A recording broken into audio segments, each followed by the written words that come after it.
Is the theme through the show. The show is all about you. Not you, but you and your stories. Because everybody has a story with Jeff Seltzer. Everybody has a story with Jeff Seltzer.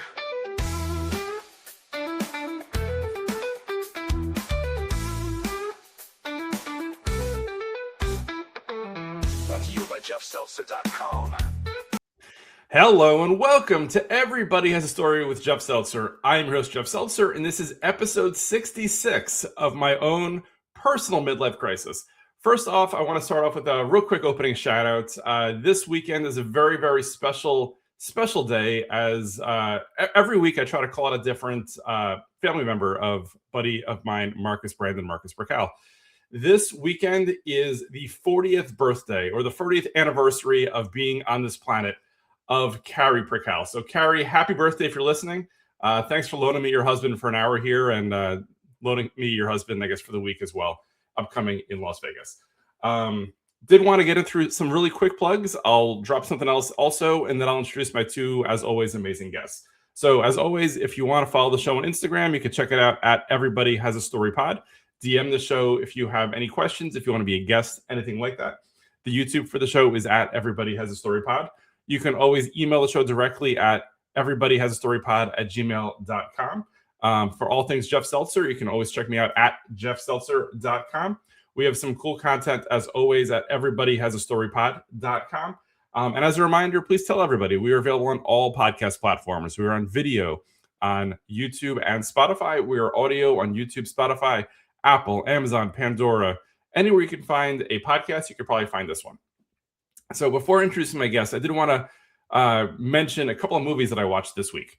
So as you guys all know, I'm a huge movie buff. Love them. For me, it's personal therapy. I love just like watching it. Distracts me from life and stuff like that.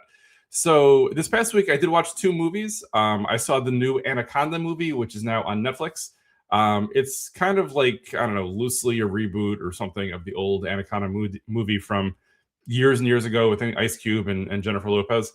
I'd say avoid it. It's awful. It's on Netflix, so if you're bored, check it out. But I probably wouldn't if I were you. So use that however you'd like to. Additionally, I saw the new Mario Brothers movie, which I was really excited about. So I had seen the first Mario Brothers movie, I think, on Peacock years ago. And then the second one just hit theaters about a week and a half ago. This may not make any sense, but I'll say it was a very fun movie, but it was not a very good movie. So it had lots of great callbacks to video games. It was intriguing. It was cool. It had lots of cameos from video game characters. But from an overall perspective, it just wasn't good. The first movie was significantly better. So definitely check it out. And if you could find the old Captain Lou Albano one from like 40 years ago, maybe go find that one as well. With that said, I will introduce my guests for this week. I'd like to welcome back, as always. They both collectively have the most time on this podcast, excluding myself, as well as the most appearances. Marcus Perkal, I think, was I think you're the second person who's ever co-hosted the show. Mm-hmm. And Daniel's the only person besides myself who's ever hosted the show. So obviously I'm in great company here. So once again, I'd like to welcome Marcus Perkal and Daniel Ireland. Gentlemen, how are you? Thanks again. I'm well. Thanks for having us. Awesome. Sounds like we're having a party somewhere. Okay. It's a Marcus party. Gotcha. I guess the 40th birthday party at the Perkal house is going great right now, which is awesome. Yeah, we're 2 days into celebrating, and we're going to continue through July when we are going to Las Vegas. So that's two trips to Vegas in just a couple months, like we'll be discussing in a second. So very good. I mean, I'm sure probably to your wife, you told her that you're actually going to Vegas this week to scout out the area, find the awesome, venue, find the awesome events, and do all the cool stuff. So that way, when she's there, it's not a dress rehearsal. Like it truly is like the party, right? Correct. Yeah. And this way, I'll do all the work now. So then when we go, she can just hang out and see the Backstreet Boys, and I'll pretend I did a lot of prep work on this trip. Nice. So are you guys seeing the Backstreet Boys in July at the Sphere? At the Sphere, yeah. Oh, so jealous. Nice. I'll get in a little bit later about Daniel and my upcoming Sphere appearance, but the Backstreet Boys sounds amazing. Friend of the show, Shira, she saw the Backstreet Boys at the Sphere back in January, and she loved it. So super excited for you guys. I will. Go, Marcus. Go for it, Daniel. I thought he was going to say friend of the show, the Backstreet Boys there. I think that Carrie and my going to see the Backstreet Boys at the Sphere was my tipping point in not joining you guys at the Sphere, which we'll be talking about shortly. We could blame her. That's fair. That's fair. Yeah. It's her birthday week. It's her birthday weekend, so I'm not gonna blame her. We blame her whatever we want. It's her birthday. I'm not gonna blame her. I'll let her celebrate and have this weekend. Maybe next weekend on the post-Mania show we could blame her. But for now, we'll just kind of take it as it is. Daniel, it's always good to see you. I mean, I see you quite a bit in other, let's say, locations, but it's always good to see you virtually. How is it going today? Well, thanks for having me back. It's been a while. I was getting a bit concerned that my performance as your host was excluding me from any future attendances. So. I mean, I think what's happening was, and obviously keep me honest here, it sounds like your people were having some contractual issues. I think after you hosted a show, I think you guys were asking for too much. My people were like, that's more than we can give. I think I'm glad that we came to an agreement in the middle here, so we're in a good spot. Yeah, for all the listeners, I never did receive the host T-shirt. Just to everyone know that I was promised. So there's still hope in the future, I hope. For all the listeners as well, this is a net zero income stream show. Daniel actually never requested one or sent out the purchase order for one, so I'm going to say we're both to blame for this one, so we can move on. To be fair, Daniel hosted an episode, and shortly after, Jeff was so ashamed of how good Daniel's hosting was that the pod stopped being weekly. And then as a result, there's been less time for guests, which is the real reason that you haven't heard Daniel and I on your Spotify app as often as you used to. I don't know. To quote Jesse the Body Ventura, let's not let the facts get in the way of a good story. So it happens. We'll see what happens. So, okay. So guys, we always tend to go long in these episodes. So let's maybe get to the topics at hand right now. So we scheduled this a while ago for two different reasons. So number one, back in December, November or so, we submitted a number of sports cards, wrestling cards, etc., for PSA grading. And we said, hey, it would be a great idea if we could schedule a podcast for when the cards come back so we can reveal the grades. Now, the grading took a lot longer than usual. PSA's been doing what PSA does. So I think at least two of us, maybe all three of us, have seen our grades already at this point. But I think it'll still be fun, as Marcus hasn't seen Daniel's, Daniel hasn't seen Marcus's, and neither of you have seen mine, to just kind of show a couple of our favorite cards that we got back, and any overall observations from a grading perspective. And then later on, we'll get into our Vegas WrestleMania week plans, which, again, super excited. Obviously, today, this episode drops on Monday, April 13th. WrestleMania week, at least for myself and Daniel, officially starts tomorrow as we're flying out Tuesday night, and Marcus on Wednesday for all the Mania festivities. So starting with PSA. So Marcus, you had the least amount of cards, so I think it'll probably be easiest and cleanest to start off with some of yours. So do you want to kind of talk through any, I guess your mentality in terms of what cards you submitted, why you submitted them, and if you want to reveal any of the grades? Yeah, definitely. So I think, if you're a frequent listener of this show when episodes are dropping, you've heard that my side hustle is selling wrestling cards. So I'm a little more strategic, with what I get graded. There's very little of what I've been sending out to get graded recently that's really for myself to keep. Most of it is for resale. So if I'm getting something graded I don't think has a high upside, I probably won't submit it. And also, I really do look at the cards and analyze them. I actually did use a magnifying glass this time. I wiped the cards down with a microfiber cloth. Like I'm really looking for 10s. Anything less than that right now, with how the market is just not worth the investment, with the exception of if it's a 1 of 1. And for those who are not privy, that means that all cards are serial numbered, and that there's cards that they make unlimited of them, or to 199 to 150, whatever the number is, and there's only one of them. So that, if you're getting that graded, in my opinion, and this is debated, but in my opinion, the grade doesn't matter so much. You're just preserving the card and protecting it. So that being said, I went with wrestlers who are either legends or were hot. Unfortunately, as Jeff said, it took a while to get these back. So one of them, I think, kind of fell off a little bit. But on the flip side, one of them, this guy is much more topical than he was when we first sent out. So that being said, I submitted 7 cards this time. Very happy with my grades. I will start off. I'll run through them all because it's only 7, but I'll be quick. So I'll start off with the 9. So first, this is Leva Bates, formerly known as Blue Pants in NXT. This is an AEW card. It has a patch on it. It's actually a pretty nice patch. This is a 1 of 1. So this got a 9, which is the second highest grade that you can get from PSA. But like I said, for me, it's really just about protecting this. The cases are very thick, especially being a relic card. The other 9 I got, like I said, I want to submit legends. So I had an Undertaker autograph from Cactus Jack this year.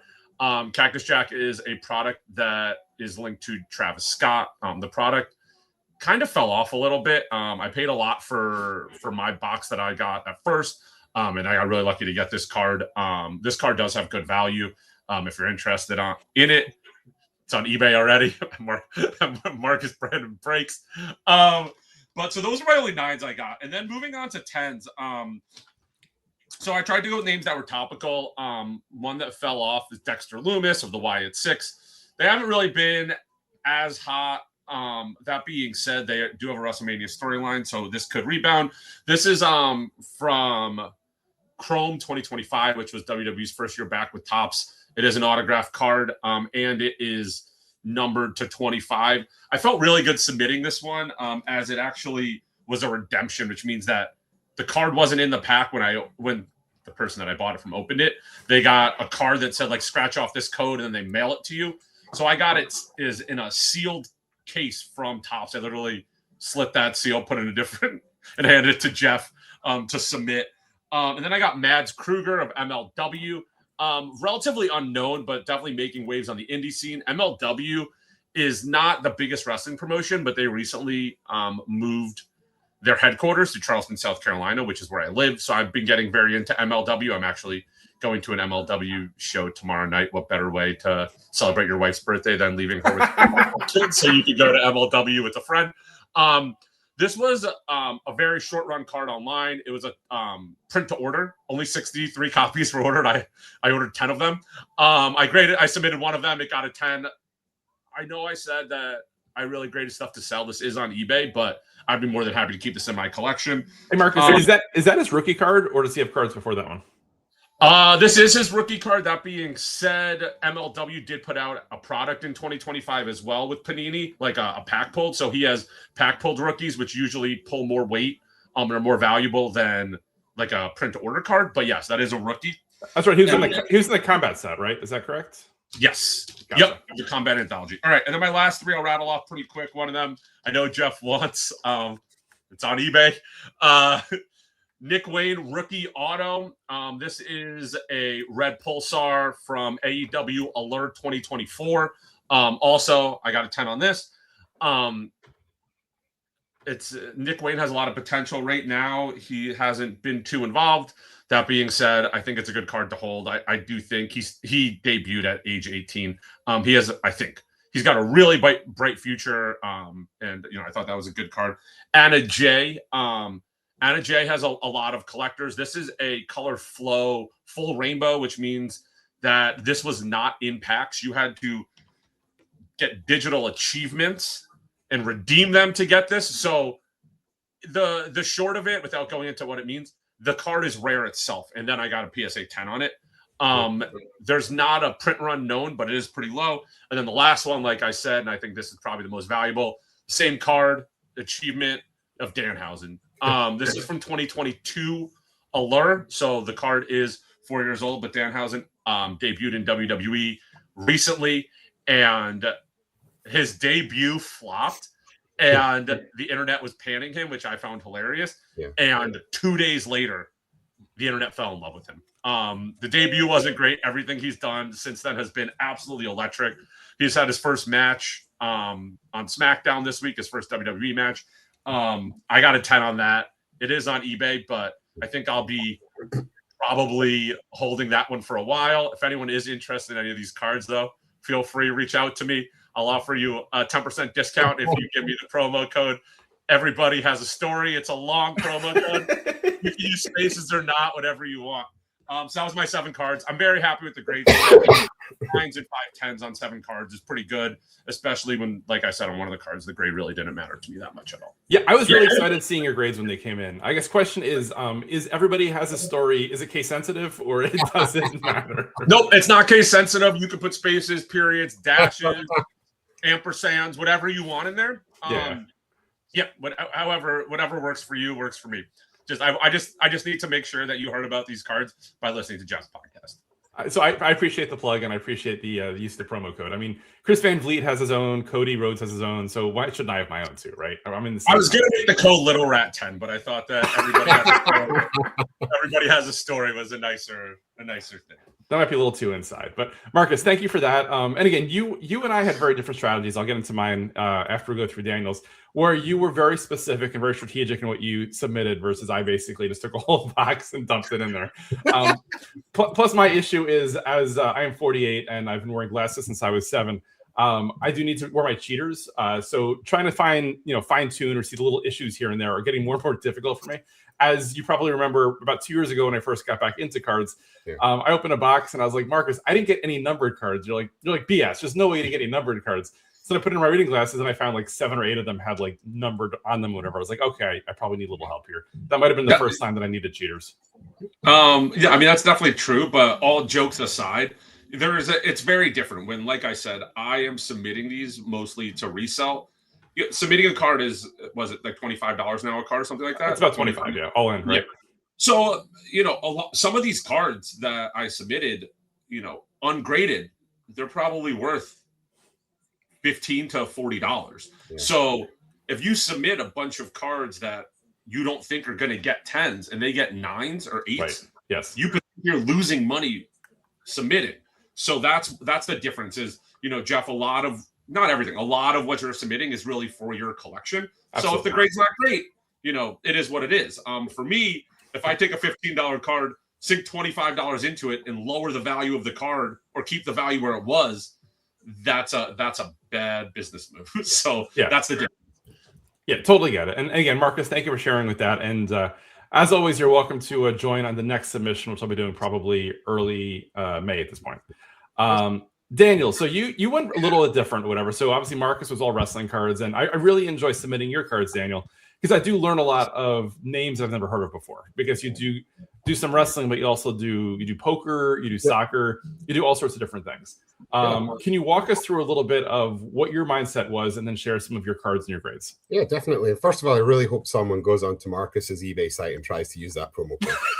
I really want that to happen. And also, congratulations, Marcus, on the foresight on Danhausen. Who knew? You can pick our lottery numbers for next week. But no, as Jeff says, I think I submitted about 16 cards, some wrestling cards in there, but also a lot of other cards as well. So I think a lot of you guys know that I don't really sell anything. I don't think I've sold a single bit of my memorabilia. It's really all for my personal collection. So some of the stuff that I did collect, I think I've showed this card before. This is my Mike Trout auto card. I think I might have shared this actually previously. Finally, after 3 years, got around to grading it. This is staying in my collection. I'm a big baseball guy. For anyone that knows, obviously Mike Trout, until Otani turned up, was pretty much the superstar of baseball. So graded a 9, not perfect, but for my PC, I'm pretty happy to have that. Having an auto of Mike Trout is a card, especially when he goes into the Hall of Fame. Hopefully that becomes worth something, but not really planning on selling it. And as Jeff mentioned, I've got into some more random spaces. So who would have realized that poker cards are actually a thing? So this one here is a dual auto, 2 of 3. Jared Blesnick and Robbie J. Lou poker card. And this one also came back at 9. So this was actually a Leaf is the product. So I know we hear about Topps and we hear about Panini a lot, but this is Leaf that released this in 2025. And it was a pretty hot product. I actually just picked it up at a card show randomly. And then straight away, the product was out of stock. So it was pretty lucky. I got a couple of boxes. So I've been grading these bit by bit because most of them are super low. They're either dual or triple auto. So just something a little bit different to have in the collection. Not something that's going to be able to retire. The value isn't like super high on this. This isn't going to get you a $1,500 return, but just something cool to have in the collection that's a little bit different. Is a nice one to have. And coming back at a 9, pretty happy. And I should say overall, the majority of my cards came back as a 9.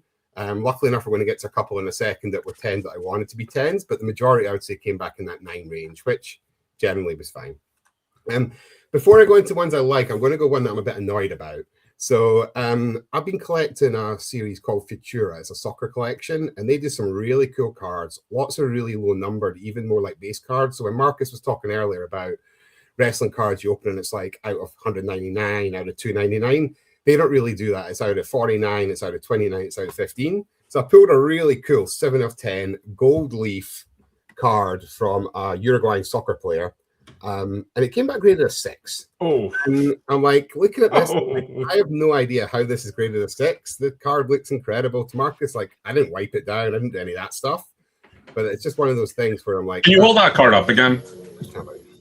it Is it a thick card? is a thick card. the yeah. thick cards. Yeah. So I was gonna say, Marcus, when we get into what I submitted, I think that's gonna be a theme in the fact that the thick cards are a lot tougher to get higher grades because there's so many other variables or attributes that could knock it down, right? In terms of if it's not thick enough, if it's got a little bit of a something here and there, or whatever. Like, there's so many issues. Also, depending on how thick the card is, like I have a card that, I mean, I want to say it's like 300 point, which, I mean, pretty thick.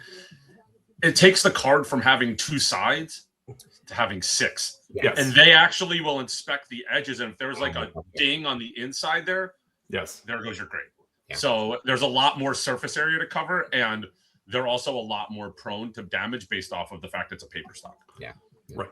Cool. But again, one for the personal collection, so maybe I'll just put like a sticker over the grade or something. Now on to sort of the last couple, and I said one of the coolest card I pulled in a break. Sorry, Marcus, it wasn't with you because it was a soccer break. I apologize.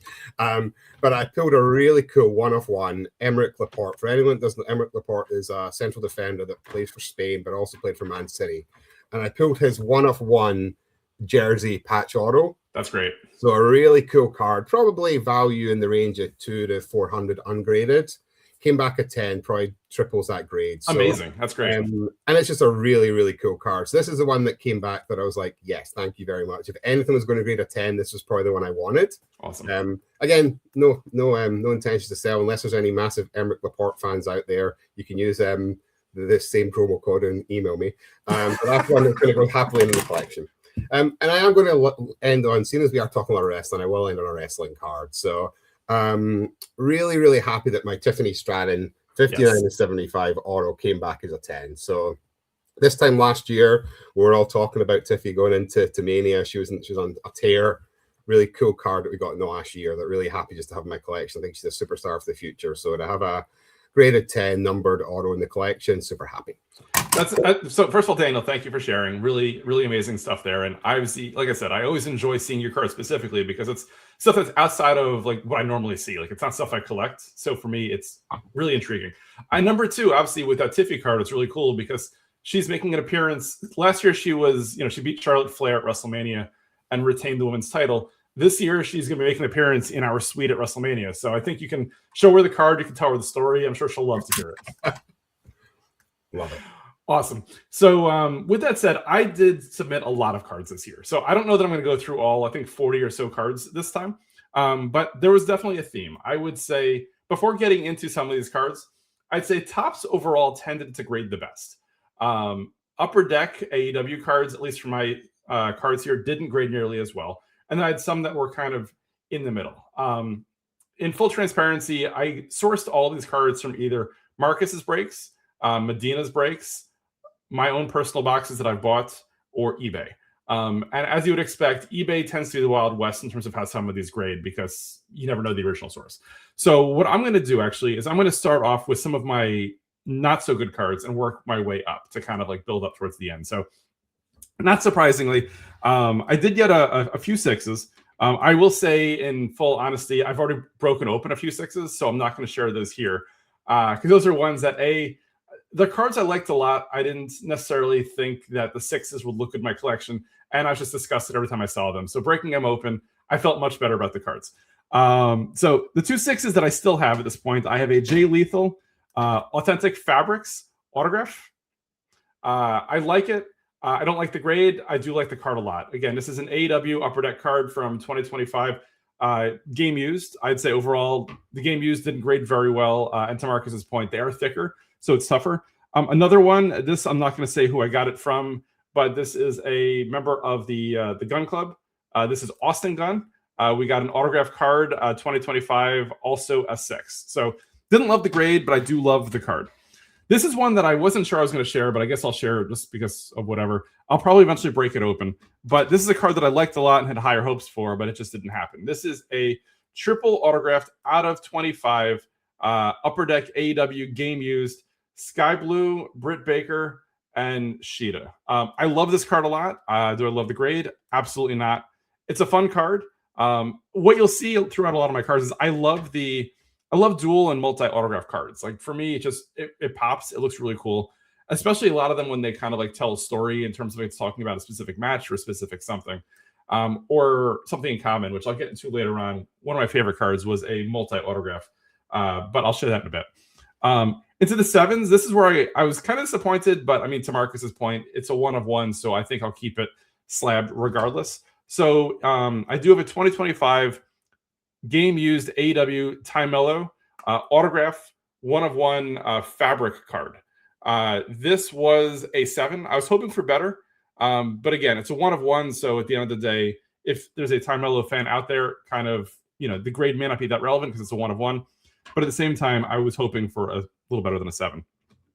I got a Darby Allin, also again 2025 AEW game used autograph fabrics. I think the card looks cool. Again, I was hoping better than the 7. Then it gets into some of my personal collection ones, which the grades are kind of irrelevant. I just kind of use it for my own keeping. So Jay Lethal Auto, really like this one a lot. Really cool one, 2025. This one was a Metal Universe. Then there's a few others. Anything else worth watching? Oh, this one, I was hoping for better, but again, also a 7. Trent and Chuck Taylor, autographed, game used, dual autograph is what it is. Now let's move to the 8s. So the 8s I thought was where I was kind of a little happier with the grades, I guess, overall. Some limited stuff. So this is one where, as Marcus and everyone else knows, I am a feminist. So obviously, I was at a card show, had to buy this card, and then had to get it graded. So this one is out of 3. I think Daniel had mentioned earlier, or maybe Marcus mentioned earlier, the various like leaf sets. So this was a leaf set out of 3. Doris Burke and Rochelle Nichols, 2 ESPN or formerly ESPN announcers. I think it's really cool. This is actually number 1 out of 3, so it's a bookend. So this would be what an eBay 1 out of 1, as they call it sometimes. It's kind of well, when it's a 1 out of 3. 66% of the cards are bookends. That's true. Thank you, Marcus. But yeah, I mean, the odds are up there that if you have 2 of the 3 cards. So I guess in that situation with the I would go with first off the print on that one. Is what I would go with. But yes, it is an eBay 1 of 1 for sure. Do you refer to like a 3 out of 3 as the last off the prints, or is that not really a thing? No, I just call that the bookend. The bookend. Awesome. Some other 8s, as Marcus knows, one of my newer PCs is Excalibur. Some people think he's just an announcer. Some people are kind of not really fans of his. But for me, I still remember him from PWG, as well as Combat Zone Wrestling back in the early 2000s. So this is one that I got on eBay. I like the card, similar to the Time Mellow. It is a 1 out of 1 autograph. This is an Excalibur 2025 game used with the laundry tag. I think it's cool. Again, I don't love the 8, but it is a 1 out of 1. So this is one where, will I sell it? Will I not? I don't know. Since I've bought a few additional 1 out of 1 other cards on Excalibur, which we'll see. One of them was a printing plate, which I think looks really cool. We'll see if I do that. Another one as well. I'll fly through some of these just because I do have a lot of cards here. This is one that I was hoping for better, but as mentioned, some of these just kind of grade as they grade. So this is from the 2025 Combat Anthology, the Panini card set that came out, I think, in November. I loved it in the fact that it was fairly inexpensive. You got a lot of great autos, but there was a lot of just random wrestlers and random fighters in the set. This is one that I was super excited when I think Marcus pulled this one for me. This was a out of 10 autograph Frank Shamrock Tito Ortiz card. Card looks cool. It's out of 10. Only got a PSA 8, but again, there are only 10 of them in existence. These guys are legends in the fight game, so really excited that I do have it graded, and kind of is what it is. This one is more of a tribute to Daniel, as Daniel and myself watched him run a wrestling seminar back in the summer. My fighting anthology, Paul London autograph card. I love it, yeah. Daniel and I and our buddy Steve at WrestleMania week 2 years ago watched him fight. I think it was Speedball. Yeah. It was kind of outside. It was pouring rain. I think it was at a beer garden tent, wasn't it? It was, yes. And there were no seats. We were literally standing up against the ring. And I think Paul London sang for half the match too, which was pretty insane. So it's a fun Paul London story. Last night, actually, my wife went to bed and I actually watched Northeast Wrestling, which is a UK-based promotion, and Paul London popped up to make his debut last night. And he sang for half the match as well. So pretty much the same theme.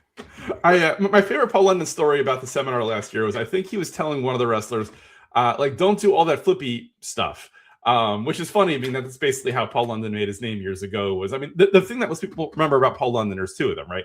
There's his elimination from the Royal Rumble when Gene Snitsky clotheslined him and he did like a backflip like to the floor. Again, flippy stuff. And I think the other one was probably what got Paul London fired when he was laughing hysterically as Vince McMahon walked by right before the limo blew up or something like that, right? So I don't know. Wrestling is weird. People tend to change over the years, I guess, but it is what it is. Another one that I'm hoping that Daniel will help me out with here. So I got my Tank Abbott out of 10 autograph card. This is a PSA 8. I say Daniel could help me out because I have an out of 10. He also has the same card out of 10. So if Daniel were to destroy his card, this would then technically be out of 9 at that point, right? That's kind of how it works. Kind of how Marcus owns 20% of the Kruger. I don't think either of us have the bookends, so I think that's the problem. That's a problem. Yeah, again, just flying through them. I got a Chris Lieben autograph out of 99 of the PSA 8. I went through a couple of older cards too. So this one was just one that I thought looked really cool, so I got it graded.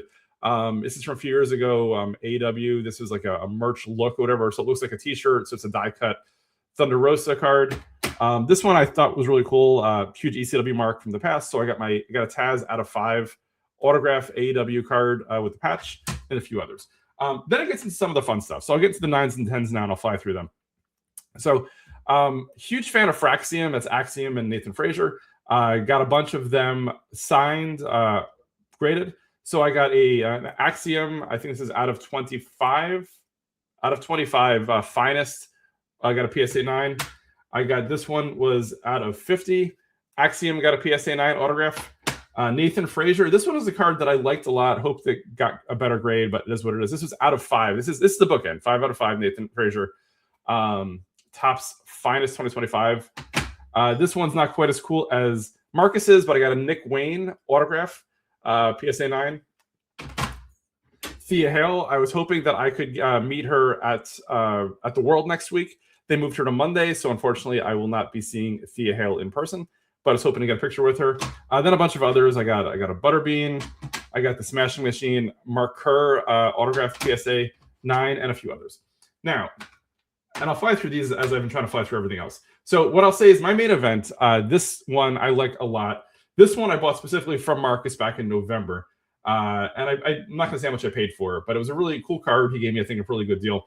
So this is a multi-autograph from Drew McIntyre, Sheamus, and Wade Barrett from, from 2021 Topps Finest. Got me a PSA 10.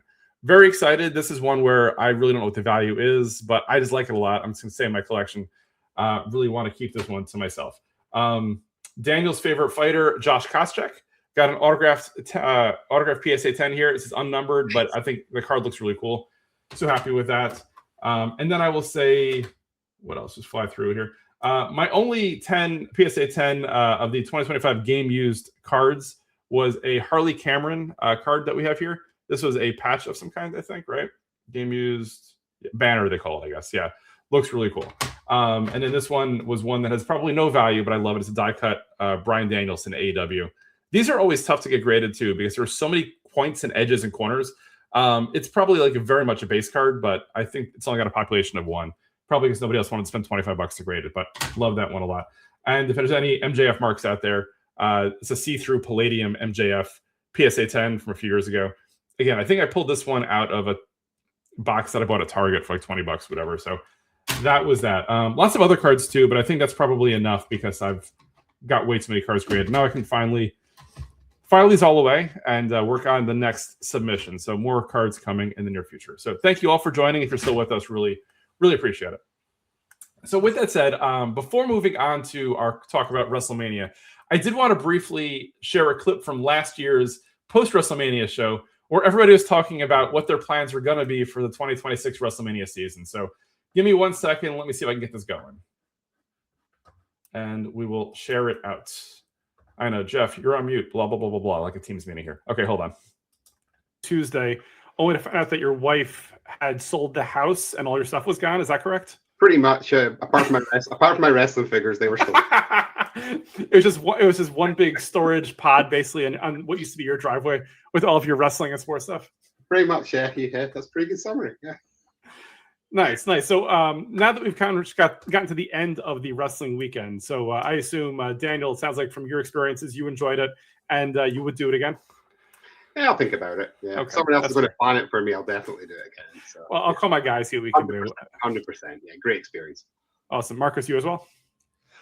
Great experience. Loved it. Would absolutely do it again. That being said, I don't think that WrestleMania 42 is my again. I think I'll be sitting out New Orleans and waiting to see where WrestleMania 43 is. All right, so breaking news here, as you probably already have figured out by now. WrestleMania a year ago was supposed to be in New Orleans in 2026. For whatever reason, WWE abruptly adjusted it, went back to Vegas again. I'm guessing that was enough that Marcus said, you know what?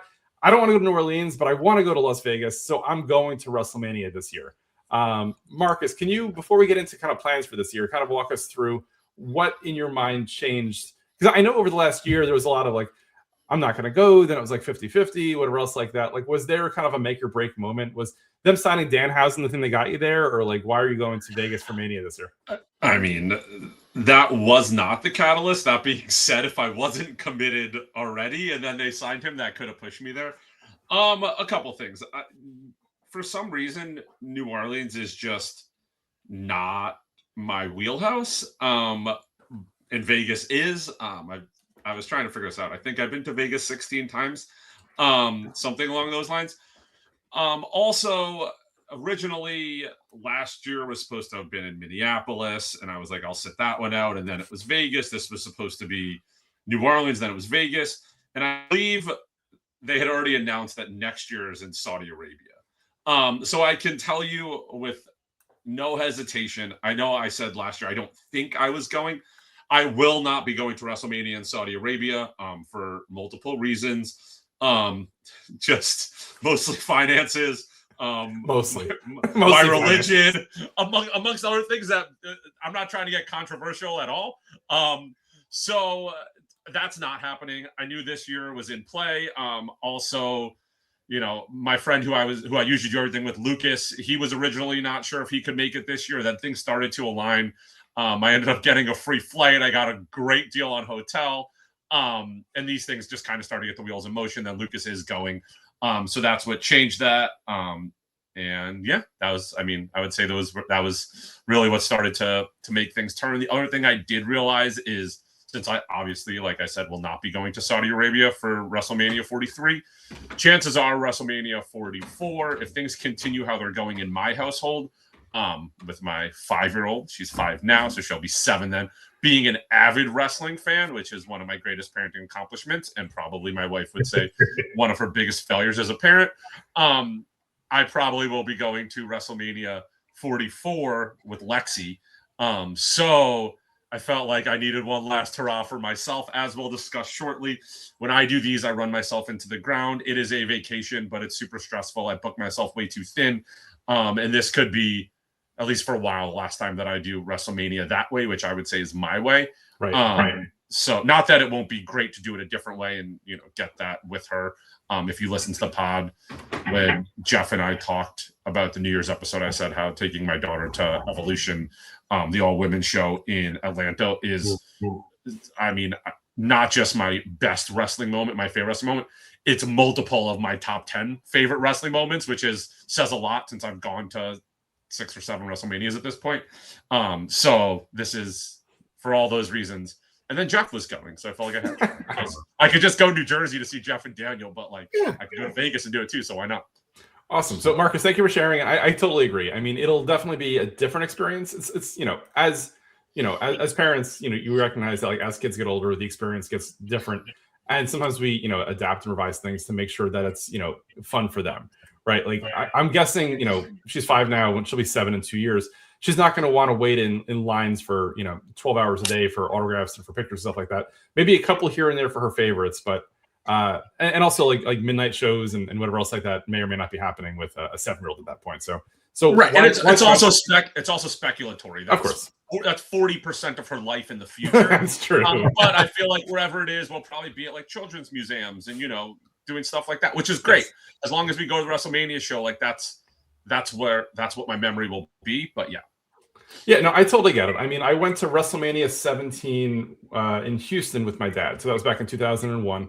I mean, we did one thing for me, one thing for him. So we went to WrestleMania and went to a Holocaust museum. So we were both, satisfied with our experience, I guess. I don't know. In any event, let's move on. So last year for WrestleMania, obviously I sat it out because I went on vacation with my family, which absolutely loved, and at the same time got lots of pictures and videos from Daniel and Marcus along the way, and was able to experience it through them. My plan was, wherever it was going to be this year, was to make it back. Initially, New Orleans, I was very excited about because I went to New Orleans in 2014 for WrestleMania, had a great experience, went there on the job, which was just a ridiculous situation. And then this year, I was like, oh, New Orleans would be great. A lot of fun places to go to there. WrestleMania also, when it was in New Orleans, like everything was in a very centralized area. So from a transportation and getting from point A to point B was super easy. With that said, knowing I was going to come this year and knowing that Daniel gets his personal concierge back, I don't think anybody was more excited than Daniel is that I'm going, because I mean, Daniel could probably say it, and this isn't just me speaking out of turn. Like I've kept Daniel in the loop the entire along the way, but I've basically booked and planned 90% of the trip. Would that be fair, Daniel? 90. I think I booked my flights. I booked the hotel. You did. I feel like I've been looped in on the planning, and my opinion's been asked for things that I'm not going to. That Daniel is going to, that he had no say. But also, just real quick to go back to that clip you played when I said I probably wasn't going this year. Yes. And Daniel was like, "Well, I would go if someone does it for me." Correct me if I'm wrong. At that point, you guys already had your deposit down for New Orleans. Yep. So you were already locked in. If you go back and I listened to that episode, that clip. So you guys were already locked in. But location changed, and obviously, you guys kept your plan with. Yeah, we even had a hotel booked in New Orleans. We had a hotel booked. I mean, to be fair, I think Daniel had like 6 hotels booked in New Orleans at that point. And so like we were lucky we didn't book any flights by that point. Yeah. Anyone that knows Jeff, this is the difference between Mania 25 and Mania 26. Mania 25, I think I booked it 4 weeks out, Jeff? Yeah, I think we were doing something either like January or maybe early February, and you're like, I think I want to go. I'm not really sure, and I was like, just do it. Like, what's stopping you? So at that point, it was like, to your point, like a month and a half out or something like that. Versus, I think to your point, like this one, because I'm involved, we booked this over a year out. We started putting stuff down. Wait, clarification here: Mania 25 and Mania 26. You mean? Oh, 2025. This, right, meaning Mania 41 and Mania 42. Exactly. I was like, you guys did this? And it took me a second. But yeah, no, 100%. Daniel, literally, last year, you and I met up. It was the first time we met. We were sitting at that bar in the Palms. And you were like, yeah, I just bought my ticket for WrestleMania Night 1. And that was like, I want to say that was Wednesday night. And that was obviously for Saturday. Yeah, you were like, oh, I went on Sweet Hop or whatever and bought this ticket. That's the difference. Yeah. So I have to thank whoever it was, Triple H, TQ, whoever made the decision to get you both in Vegas, give Jeff the experience that he missed last year, and Marcus to have you again, because it was a lot of fun last year. Because I know we did 2 years ago in Philly, Jeff and I and our other buddy Steve, but last year was a lot of fun hanging out with you and the guys. So glad we're all going to be there together. And Jeff, Vegas. Of course. So slight clarification, you guys actually met for the first time at GCW's American Dream Show, November of 2024. You're right. But that was like the first, right. Yeah, we like spent time. Right. That was the first time that I like spent time with you. You were 100% right. It was the first time I made a clarification point, Jeff. You had to make fun feel like it. It was the first time without Jeff, so that's what we'll go with. This is the first real hang, absolutely. The first time we got to drink together, which is exactly. If you're not drinking, it doesn't count. Exactly. Yeah. So what I'll say to the point of going to Vegas. So I've been to Vegas a few times in my life, not as many as Marcus, but I've always enjoyed Vegas and I've had different experiences. So for me, I'll say as we get into like what we're excited about for Vegas and WrestleMania is I love the idea that it's Vegas because there are a couple of things in Vegas that are non-wrestling related that I really wanted to get to. So going back about 2-3 years ago, as everybody probably knows, I love Universal Studios Halloween Horror Nights, which take place between August and November in Orlando and in Hollywood every year. About 3 years ago, they announced they were going to open up a year-round experience in Las Vegas, where basically it's a bunch of haunted houses similar to Halloween Horror Nights, but it'll always be there. They'll have, I think, Texas Chainsaw Massacre, Universal Monsters, stuff like that. Coincidentally, this opened about a year ago, maybe right after Mania last year. So as soon as they announced that Mania was going to Vegas this year, I was like, yep, that's absolutely going to happen. That's number one.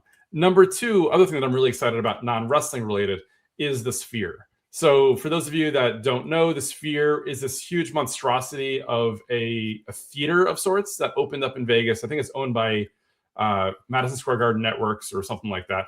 And it's like no other in terms of the size and scale of the screens. It's a spectacle of its own and really tough to describe. They generally do concerts there, which have high production value. But during the day, because they have, I guess, a lot of money to pay off, they also have other events. So for the last few months, they've been doing The Wizard of Oz, which is not just like a movie viewing experience. And I know, sorry to Daniel who doesn't watch movies, but I'm dragging him along for this. But it's like an experiential thing where I think of what I've heard, like it's almost like a next level, like Rocky Horror Picture Show from like years ago, where like characters come out, things happen, seats move. I don't know, something like that. I'm hoping not to get sick during the show, but we'll see how that lands. So I'm very excited about those two things. Wanted to obviously add on, obviously, everything wrestling related. So I have lots of stuff that Daniel and I have signed up for. Obviously, lots of things that Marcus has signed up for, and there's a lot of overlap as well. So want to go over to Daniel first to get a sense of the things that we have planned for the week within Mania. So obviously there's shows, there's signings. What are you most looking forward to at this point? Okay, I'm not gonna lie, I had to spend about 30 minutes this morning looking at what we're actually doing. But thanks to everything. No, a ton of stuff. So one of the things on a more lighthearted side, I think it's going to be fun because guys, I'm a big wrestling fan, but also to do some of the other stuff's going to be fun. So I was lucky. I went to the Sphere a couple of years ago for Formula One. Sat right outside the Sphere. Went to a concert inside the Sphere pre-Formula One show. So that whole thing is going to be an awesome experience. And I'm not a movie guy, but I'm happy to spend some time doing that. So I think that's going to be fun.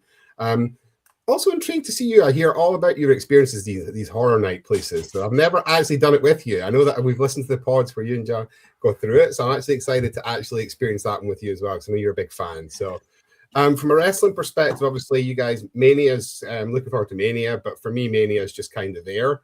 I don't think I've watched WWE for the last 8 months. I think the only thing I watch is Danhausen's clips on Facebook.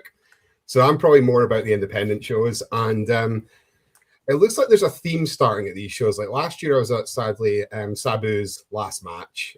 This year, we're getting Sandman's last match. And then this morning, I just seen JCW announced we're getting Vampiro's retirement match. So it seems like this is becoming a place where the legends come for the last match. So a little bit gimmicky, and we'll probably go into it more after on the post show. But for anyone listening, Sandman is fighting a very well-known wrestler called the Invisible Man. So won't spoil what that is, but it's what you can imagine. So just really intrigued to see how that goes. And that show in general, Joey Janelle Spring Break is also always an awesome show. Last year they sold out the Palms Theatre, some incredible matches, and the card again this year looks good. And then just around it, there's a ton of great stuff. Like Jeff and I have had some experiences at Juggalo Championship Wrestling. They're a bit totally crazy. They're starting a show at midnight. And we don't have enough time just now to go into that, but I cannot wait to do the debrief on that one. Yes. But a ton of good stuff to go after. I think that they've put a great card together. It seems like it's even elevated again from last year.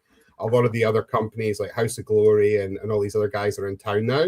So it looks like there's going to be a ton of great talent around popping up at these indie shows. So I expect lots of good surprises and a lot of fun. Absolutely. Yeah. And before we get into Marcus, just because Daniel and I have obviously, I don't want to say overlap, but we've almost identical agendas, whatever. I'll kind of get into a few of these as well. So yeah, completely agree. So for me, Spring Break, I think is probably the show that I'm most looking forward to, Joey Janelle's Spring Break. So many matches that just look incredible. So many fun, just wrestlers are going to show up there. Plus on a lot of the smaller independent shows like Spring Break or whatever, they often have the meet and greets either before or after the show. So a lot of the wrestlers that are going to be there are then, available to purchase pictures with them. So really excited for that one. Bloodsport, which is earlier in the day on Thursday, is always a fun one. It's kind of like for those of you that don't know, it's basically like a UFC kind of a thing, but it's with wrestlers and obviously it's, let's say predetermined, but it's always fun.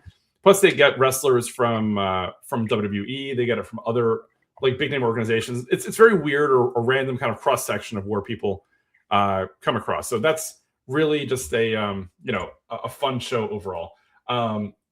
Obviously WrestleMania. I mean, Daniel and I 2 years ago did the on location Sweet by the Seat package.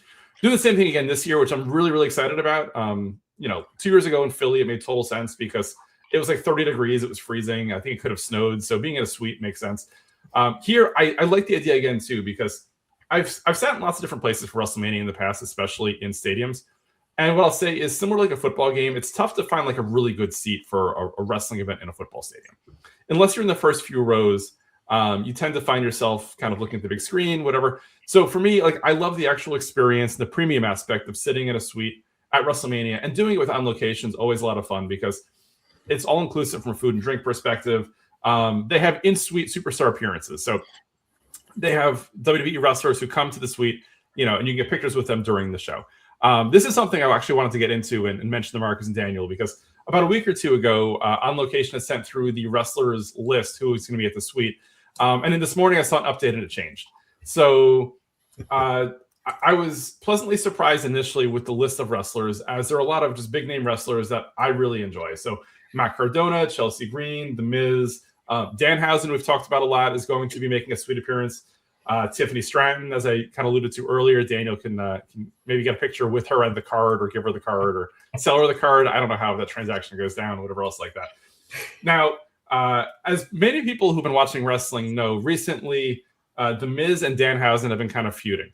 So the initial list that I got had The Miz and Danhausen both coming to the suite on Saturday, which surprised me because generally the wrestlers all come at the same time.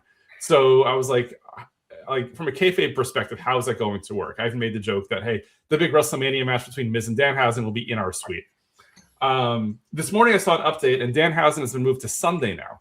So going through the list, I'll share this out.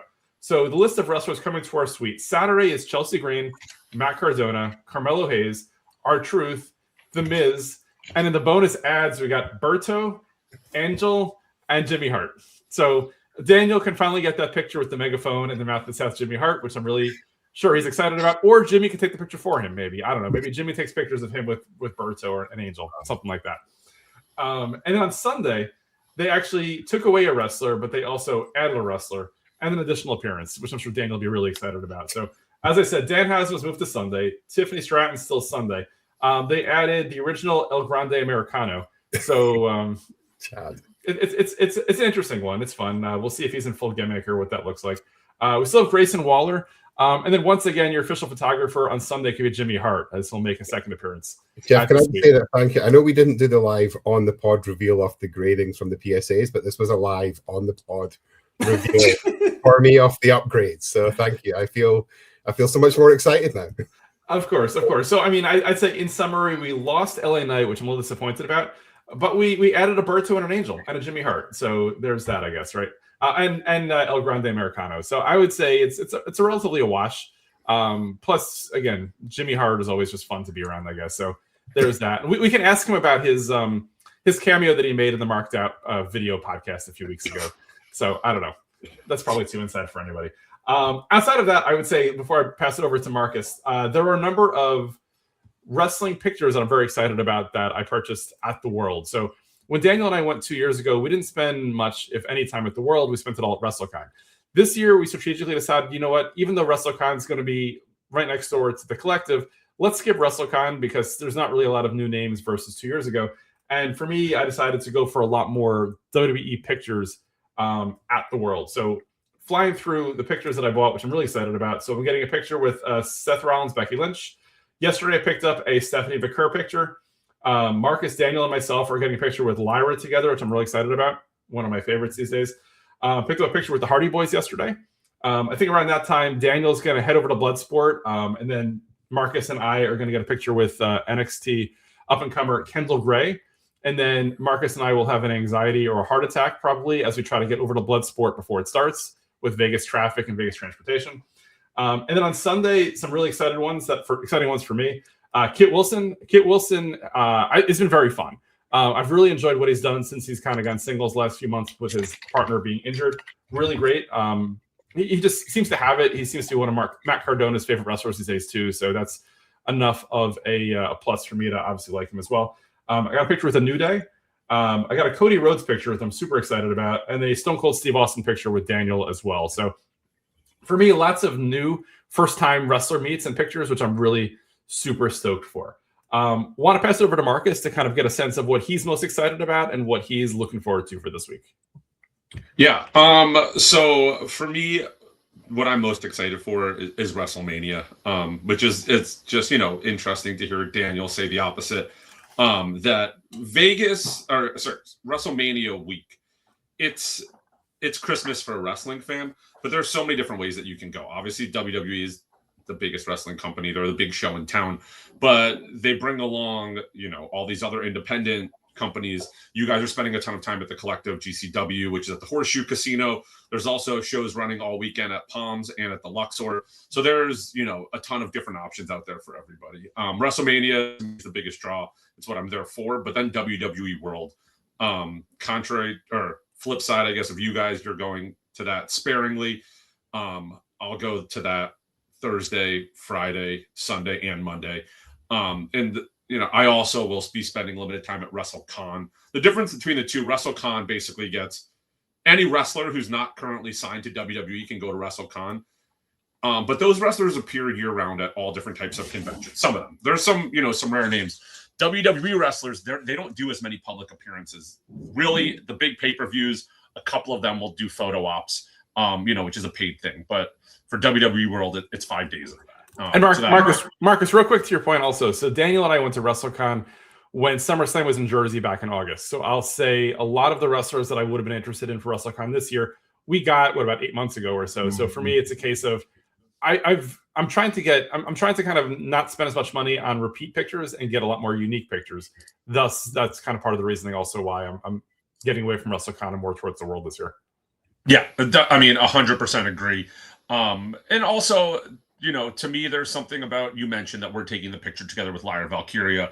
I don't know why, but there's something to me that I really enjoy about, me and my friends that I'm at WrestleMania with taking pictures, of course, together to commemorate, but with a talent or a wrestler who, we all like. So I have that with you guys, my group of who I'm going to WrestleMania with, my friends Lucas, Evan, and Kevin. And we also go with Evan's dad, Jack. But Jack loves, Jack we have pictures together as well. So I have about 15 photo ops at WWE World over the 4 days I'll be there. Countless autographs as well. So I'm most excited about those two things. Additionally, the Major Wrestling Figure Podcast, which is how, Jeff and I first met. They usually do a live show WrestleMania week, a live podcast. That being said, Matt Cardona is one of the hosts. He recently re-signed with WWE. So instead of doing a show because his schedule is unknown, there's like a meetup at a bar. That should be a lot of fun. $45 open bar, which is right up Daniel's alley, with the exception of the fact that Jeff already has them booked for 2 other wrestling shows during that time. But, and then again, I'm going to, at WWE World, I'll get a picture with Matt Cardona and with my friend Lucas, which is, we've taken a picture with Matt at the pod show, at every WrestleMania that we've gone to together, more or less. So that's kind of my things I'm most excited for. Also, my Vegas aspect, the high roller Ferris wheel. I love doing that. I've done it probably like 8-10 times. Half hour to go around one time. There's a bar in the pod. And then I'll go to In-N-Out after. So that's definitely something that, me and my friends are looking forward to. So we'll do that. Otherwise, I mean, my schedule, I fly in Wednesday, as Jeff mentioned earlier. I have to get my package because I am a psychopath. So I mailed the figures I'm getting signed to Vegas with an air tag in the box. So I've been tracking it because I'm a psychopath. And I need to pick that up Wednesday so that way I can start getting those figures signed on Thursday. Wednesday, we're going to Potter Mania together. That's the 3 of us, as well as Lucas, Evan, I think my friend Mike added on a ticket later on. That's an all-women show because Jeff's a feminist. So we're going to hit that up. Some meet and greets there. And then Thursday, the chaos starts, WWE World. My first photo op I have is at 12:10. And my last photo op I have that day my last autograph I have is at 6:30. So I'll be there all day. And then Friday, WWE World, same thing as Jeff mentioned. We'll be there meeting Kendall Gray until 2:15. However, I do have a ticket to Bloodsport at 3. That being said, I do think I'm bailing on Bloodsport in favor of going to Power Slap, which No way. UFC. Oh, my plans has changed now. I was hoping I can kind of just like watch you and figure out how do we get to the Bloodsport. Now I'm flying solo. Well, this is up in the air. I haven't bought that yet, but there's a lot of wrestlers actually on the undercard. Independent wrestlers: Danny Moe, Hollywood, Haley J. So that's in the cards right now. We'll see what happens there. And then Saturday, WrestleMania. I'll be at WrestleCon on Saturday. I'm not doing WWE World. Sunday, WWE World, WrestleMania. Monday, I'll go to WWE World, go and ship my packages back to myself as a normal person does. And then I will go to WWE Raw, which is from 5 to 7. And then I will go back to the hotel, get my stuff, and take my red eye home. Nice. So again, thank you for sharing everything. What I'll say is, and I should have mentioned this earlier too. So 2 years ago, when Daniel and I went to WrestleCon and WrestleMania, I brought like a crap ton of action figures. So I brought a crate, and I was wandering around WrestleCon with this big crate. I recognized that it was cool. I have some cool stuff in my collection now, but it also pulled away from, I guess, my overall enjoyment of the situation because I was more focused on getting the autographs and carrying stuff around. So this year, while I can't guarantee I'm not going to bring anything home, I am not bringing any action figures to get signed. I'm not bringing anything to get signed. I'm more focusing on pictures with wrestlers, and if I buy stuff already out there and bring it home, that's fine for me. I mean, Daniel and I are both, we're checking our luggage. I'll probably have a half-empty suitcase, so that way I could put stuff in there. But for me, from an overall experience perspective, is that I guess also in the last year or so, I've gotten more into cards versus figures as well. So it's probably less top of mind for me. But like, it was definitely a haul carrying around a huge crate the entire week for me. Definitely. And I mean, usually I have multiple packages that I ship out. I get a lot of figures signed at WrestleCon, independent figures, older wrestlers, legends, if you will. This year, I really probably could have just brought a second suitcase and had the figures there. But the thought of like navigating with 2 suitcases, a backpack, carrying on whatever else, that's what I mailed up. But this year, my autographs are more strategic. They're all WWE World, with the exception of one item that I'm getting signed by 2 people, one at WWE World and one at WrestleCon. And like I said earlier, with the WWE wrestlers, they'll do photo ops usually at the WWE's big pay-per-views. They don't usually have autographs, available. And if they do, it's like a paid appearance it's like a free appearance from Wheatley Vodka or something, where you don't know if you're going to be able to get an autograph or not. And if you do, sometimes it's just on what they have. So the autographs I'm getting are from big names, not ones that are easy to come by. Brandy Rhodes, who's not with WWE, but her husband is Cody Rhodes, and they have a 2-pack together that I'm getting signed by both of them. Chelsea Green just had 2 new figures come out. She is Major Pot adjacent. She's also one of my favorite wrestlers. She's one of my daughter's favorite wrestlers. So I have 2 things to get there. Randy Orton is someone who I've never met before. So I'm getting a photo out with him, and I'm getting a figure signed. And then Jey Uso, Bailey, Joe Hendry, Daniel's favorite. And then Kofi Kingston is actually the only person I'm getting something to sign that's not a figure. I bought from WWE about 6 years ago. They were selling on their old auction website the banners that hang on light poles. Oh wow! When they're in town. So I have a 2019 SummerSlam banner of Kofi Kingston, and that was during his, I would say it was a historic WWE championship reign. Kofi Mania. Yeah, right. But so the banner I have is from his successful title defense at Summer. Well, I think it was a draw, but regardless, so I have that from SummerSlam, so I'll get that signed. Awesome. But so I agree. I don't want to tote around, go to WrestleCon, run around like a chicken with my head cut off with 6 bags. I'm really going for names that I couldn't otherwise get. So can I ask you guys a quick question? Who are you both most excited to first picture or first meets with? I'll let you go first, Marcus.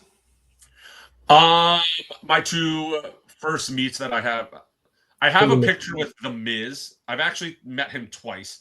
Both times the picture was like a quick on the outside an event, and it's really blurry. And he's a wrestler that I've liked for a long time since I also am a fan of the Real World and Road Rules. So getting a picture with him is something I've been after for a while.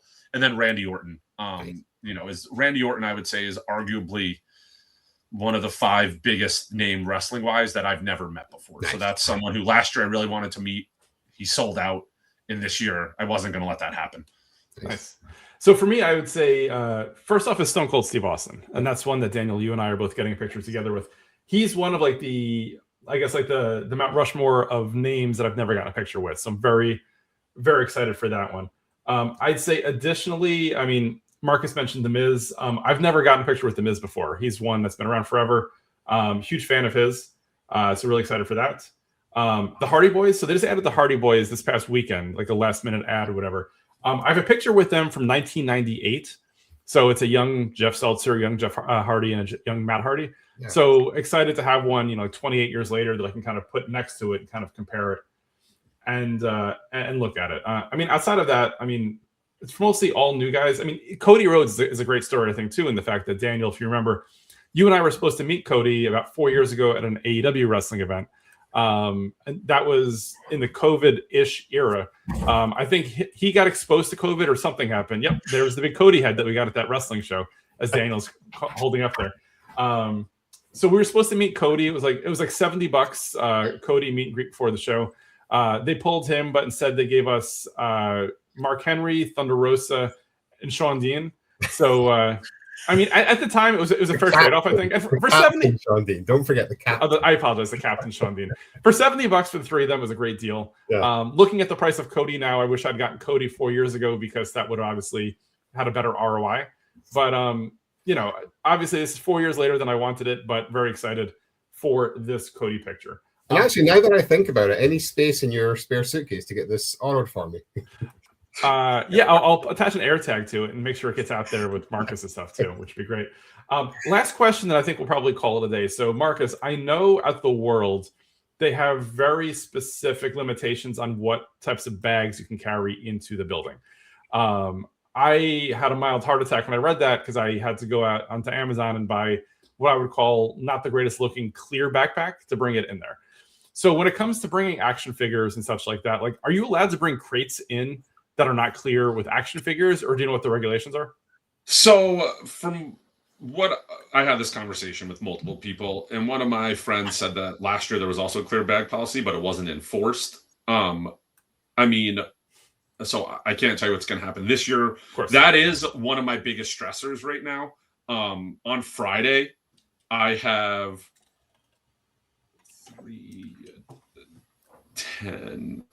10 figures I'm getting signed. And with the clear bag restrictions, I don't know how that's going to work. There's definitely, if you read online, though, it doesn't say that you can only bring in one bag. So my plan is I will have 2 clear bags. And I also bought the same not fashionable clear backpack. And I think I should be able to get 2 in the backpack, 4 in each bag, and be fine. But that is one of my biggest stressors right now, is toting around 10 figures for 5.5 hours. Right. So I think what Daniel and I will benefit from is the fact that you'll be at the World before we will. So your first appearance there will be on Thursday. We're not going till Friday.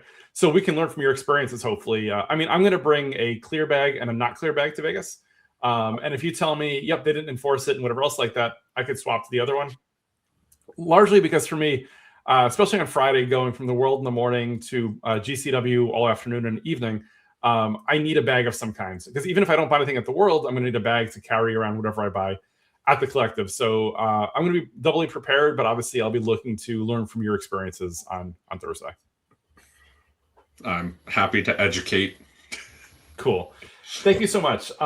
With that said, we are running late in time. Marcus, Daniel, as always, thank you so much for joining. Marcus, I know you have the most plugs of anybody on the show, maybe second to me. I'm not really sure. So Daniel, I'll let you go first if you want to shout out anything or talk to anybody on this one. Yeah, no, just thank you again for having us. Looking forward to spending a fun week in Vegas together. So I'll give you guys the time to plug your plugs. Awesome. Marcus? Also looking forward to Vegas. thank you for putting this together. I mean, we joke around all the time, but you know how much I do love coming on and chatting. All right, my plugs. First off, if you want to buy any of the cards that I showed earlier, feel free to DM me on Instagram or X, and make sure you use promo code Everybody Has a Story. Those handles on both Instagram and X are at Marcus B Breaks. On eBay, it's at Marcus Brandon Breaks, and on Whatnot, as it says on screen, it's at Marcus Brandon. That's my real plug. Right after this episode airs, when I get back from WrestleMania, AEW Alert 2026 will be out. I actually am getting it when I'm away, so I'll have a couple of case breaks of that. So if that is something that's up your alley, please give me a follow. Check out the breaks. It's always a good time. Awesome. Thank you. And maybe one day we can get it so all of your handles are the same. We have to buy out the other Marcus Brandons out there, or try to simplify it however we can. We need to get character limit expansions on some, but I'll work on this for my next pod appearance. Very cool. Very cool. So we have some homework, and your next pod appearance will be probably like in early May when we recap this. So you don't have much time. I have a month. You have a month. Okay. So as always for me, all of my handles are Everybody Has a Story Pod. So this will be pretty simple. On Instagram, you can always find the show at Everybody Has a Story Pod. YouTube is at Everybody Has a Story Pod. You can reach out to the show directly on email at everybodyhasastorypod@gmail.com for all things Jeff Seltzer. You can always check me out at jeffseltzer.com. The website for the show, which has some cool content on it, is everybodyhasastorypod.com. We're on all podcast platforms, as you probably know. Video on Spotify and YouTube, audio on Spotify, YouTube, and everywhere else. With that said, have an amazing week. Again, we're going to be in Vegas all this week, experiencing it all. Next week, I have a really great episode with Joanna Rodriguez. Really excited to share that with everybody, as we'll be talking about her and my previous journeys through unemployment, trying to find a new job, the highs and the lows, things like that. So I think that's something that's very evergreen that a lot of people can relate to. So definitely have an amazing week. Reach out. I'll try to post some pictures throughout the week on Instagram and other places of our time in Vegas. But with that said, have a great time, and we'll see you later. Peace.